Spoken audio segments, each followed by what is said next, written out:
Thank you so much for joining me for this video. If you're here from my previous one, I really appreciate it.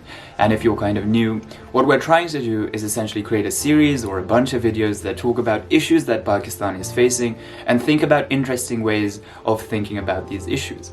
So in the last video, we talked about identity, and that's kind of going to be a central theme that runs throughout these videos. And it talks about how Pakistan has really been grappling or is going to continue to grapple with this sense of identity, or what does it mean to be this independent Muslim nation in South Asia. And that's, I think, something that's going to run through this video as well. But this video is focused on a book that I think is particularly powerful and something that I think all Indians and Pakistanis would do well to read at some point in their lives, and who knows, it might help the political situation between the two countries. And it is of course called A Train to Pakistan. The author is Khushwant Singh, who is a super interesting character. He used to be a journalist, he used to be a politician, and there could be an entire video series on him himself. But alas, we will not do that, and instead we will focus on his writing. So I want this video to kind of be structured into 4 parts. I'm going to begin with the context and talk about kind of the era or the period of time that Khushwant Singh is writing about, namely partition and the independence of India and Pakistan. Then I'm going to run through the 3 reasons why I think this is a really impactful book. The first is the sheer impact of the literature itself, and I want to read out a couple of short passages or short sentences which I think do a really good job of symbolizing what Khushwant Singh wants to convey in this novel. The second is kind of the really eerie foreshadowing that Khushwant Singh is allowing to take place. He's kind of predicting things that I don't think he would have had an idea that he was predicting, but his work is so exquisite that it actually kind of foreshadows motifs like globalization, generations lost behind, and kind of isolated communities that aren't able to adapt to a very fast modernizing world. And I think that's something that's really important to discuss. And then finally, I want to talk about my kind of personal reflections about this book and how I think it should impact the way that we look at the situation between India and Pakistan and what it means for relations going forward. So let's get straight into talking about context. So the book is set in the summer of 1947, which I do believe is kind of one of the most impactful periods or points in time in human history. It involves such a big consequence for the people of India, Pakistan, Bangladesh, that it's hard to kind of underestimate. But of course, Khushwant Singh juxtaposes these tumultuous events with this tiny village called Mano Majra, where the book is set, which lies on the banks of the Sutlej, which is one of the 5 rivers of Punjab. And he kind of portrays this village, which is kind of a still point in time, a very stable entity that has a train rolling into it, rolling out of it every day, and life goes on as normal no matter what. And it's not until the world finds its way to Mano Majra that its feathers are ruffled. And there are 2 central ways in kind of the way the world is portrayed as finding its way to Mano Majra. One is quite obvious, and the other is quite subtle. The first is obviously partition, and towards the end of the book there's a barricade of lorries, heavy artillery that comes into the village and asks people, are you going to Pakistan? Are you going to India? Are you staying in India? And then villagers are asked to make a choice. But more subtly, there's this central character of Iqbal Singh, who is kind of something that I think a lot of people who are watching this video, or at least me, can relate to, because he's someone that we should learn lessons from. He is this very well-meaning, Western-educated social worker who is dropped into this village by his social working entity, which we're not really given an allusion to. It's a political party that's left-leaning, and he's dropped into this village to save the villagers, or to free them from their shackles, or to rescue them from their fate, whatever that means.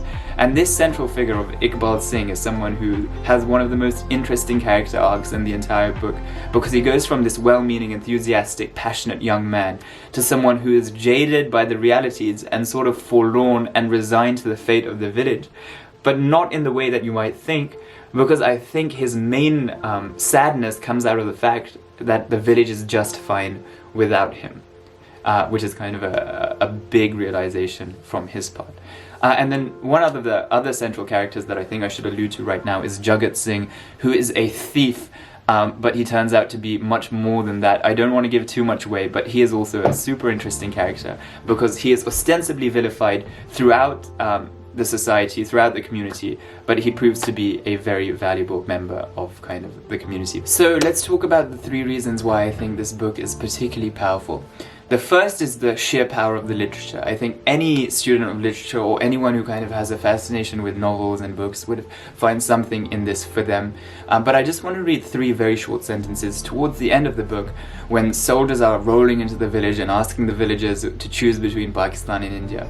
And kind of the characters involved in this particular passage are Imam Baksh, who is the religious leader of the Muslims, Meet Singh, who is the religious leader of the Sikhs, and the villagers are on as the audience and the soldiers are on the other side, and they're kind of having this conversation amongst themselves, which I think is super impactful. So the first sentence is spoken by Imam Baksh, who says, "What have we to do with Pakistan? We were born here, so were our ancestors. We have lived amongst you as brothers." Imam Baksh broke down. Meet Singh clasped him in his arms and began to sob.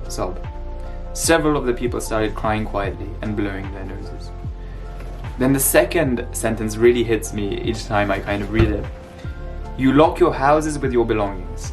We will look after your cattle till you come back." And this is Meet Singh saying that to Imam Baksh, talking about how you should just give us your property to look after temporarily, and then when you come back from Pakistan, which is kind of inevitable in their points of view, we'll give it back to you. And then finally, I think this is where Khushwant Singh really wraps up this passage really powerfully. He said, "All right, if we have to go, we better pack up our bedding and belongings.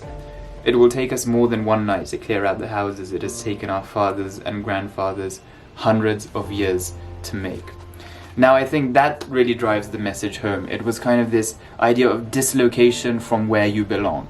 So Imam Baksh is confused as to why he has to go to this new formed country of Pakistan when his ancestors have known nothing different. His friends are the friends in the village. He doesn't really decide them on the basis of religion. And so why is he having to leave both a comfort zone and also his ancestral homeland? But I think what makes this passage particularly powerful is kind of the playful and the childish naivety surrounding it. This idea that Meet Singh is saying to Imam Baksh, "Okay, you guys go for 2-3 weeks, and then when you're back, we'll give you your belongings back." And that kind of purity of friendship really strikes a chord with me, because of course for Mano Majra, they were not aware of the tumultuous events that were happening around them. So for example, there's this passage where Khushwant Singh talks about how they maybe loosely had heard of Gandhi, they definitely didn't know about Nehru, and they most certainly didn't know about Jinnah either. And so we as history students kind of make this mistake of making history about icons or figureheads, when we forget that history is actually a lot more subtle than that, and it's very rarely at the doorstep of kind of one individual or one icon. It's a big kind of social landscape which is messy and not as neatly packaged as we would like to think. And so Mano Majra is one of those puzzle pieces that we would probably never read about in a history book, but nonetheless experience the brunt of partition or independence, even though it had nothing to do in forging it, and even though it probably didn't want it in the first place. And so this kind of idyllic setting is unsettled throughout the book, and there are lots of ways that Khushwant Singh does this, whether it's through the pathetic fallacy of various monsoons being stronger than they had been, or various kind of droughts being more powerful than they had been, and he does this expertly. And I think that's the first reason why I think this book is particularly powerful. The second reason I think this book has kind of got an impact beyond its years is the fact that it draws on situations and themes that are particularly relevant today. So everyone has kind of turned on the TV and talked about globalization and how there's a generation that's left behind. Many people talk about how Trump got elected that way, Brexit happened that way. And so it's very interesting how in 1947, you have this village like Mano Majra, who had nothing to do with the formation of Pakistan, the idea of independence. And for them, it was, it was really interesting the way that the villagers received this character of Iqbal Singh, because for them, it wasn't really a difference between the British ruling them and then people like Iqbal Singh ruling them. For them, it was kind of British Raj replaced by elite Raj, and then their life kind of continued under the surface. And that's what we have to realize with a country of India, which at that point was about 500 million people, I believe, 400 to 500 million people, that most of them, actually the overwhelming majority, had nothing to do with Nehru, Jinnah, Gandhi, or even the British. And so for them, this statecraft or these plays that were made in grand politics about nation building really didn't mean that much. And it's kind of very humbling for me, who kind of takes a huge interest in history, to realize how irrelevant some of the things that we study are to many of the people on the ground, and how kind of their happiness and their existence is predicated on things a lot more simple, but probably a lot more important than what we perceive to be kind of the important actors in history. And so this idea was really symbolized by the character of Iqbal Singh, who was this well-meaning social worker who was dropped into this village to kind of rescue them from their fate. And Iqbal Singh's interactions with the villagers are very interesting, because he comes in with a very patronizing viewpoint. He's constantly saying that don't you want your liberties? Look how good Europe is. They don't have squabbles amongst their religions.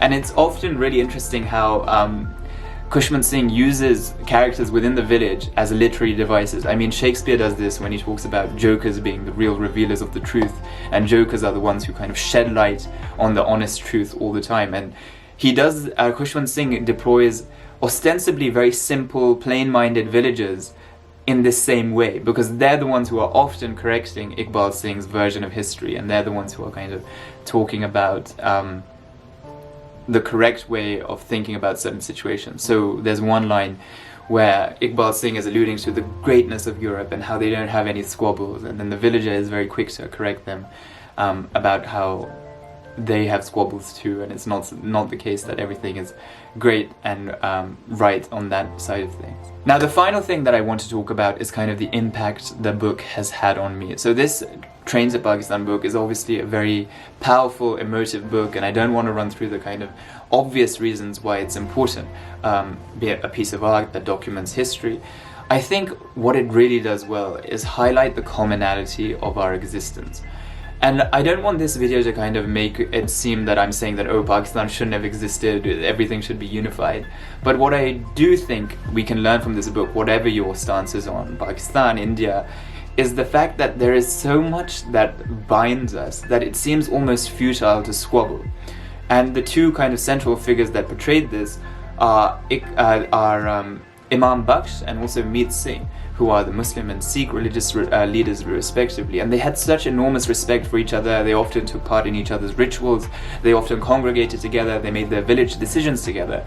And so it's really interesting to see how kind of their final meeting just has such an impact, where Imam Baksh is saying that, you know, I would love to stick around, and Meet Singh is saying you should stick around, but you have to go for your own safety, and then we'll look after your stuff, and then when you're back we'll give it back to you.